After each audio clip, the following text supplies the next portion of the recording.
Makapigil hininga ang eksenang nadatnan sa Aklan River sa bayan ng Libakaw, Aklan. Ay, tabangay sanda Ginoo ko. Ay, tabangay sanda Lord. Tinangay rang rumaragas ang tubig ang balsang may sakay na pasyente. Sa pilitang itinawid ng ilang residente ang pasyente dahil kailangan na siyang dalhin sa ospital. Nang tangay ng tubig, hinabol ito ng mga residente at ng mga otoridad. Nailigtas ang pasyente at matagumpay na naidala sa ospital. Pagbaha naman ang naranasan sa ilang bahagi ng Eastern at Northern Samar. Pinasok ng tubig ang ilang bahay. Lampas tuhod o halos sumabot sa bubong ang baha sa ilang lugar.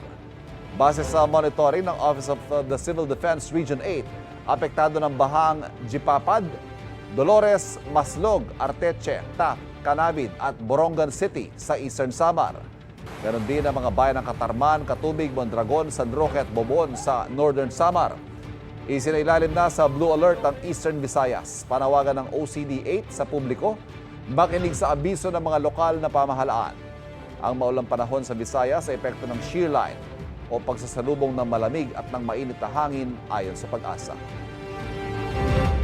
Kapuso, huwag magpapahuli sa latest news and updates. Mag-iuna ka sa balita at mag-subscribe sa YouTube channel ng GMA Integrated News.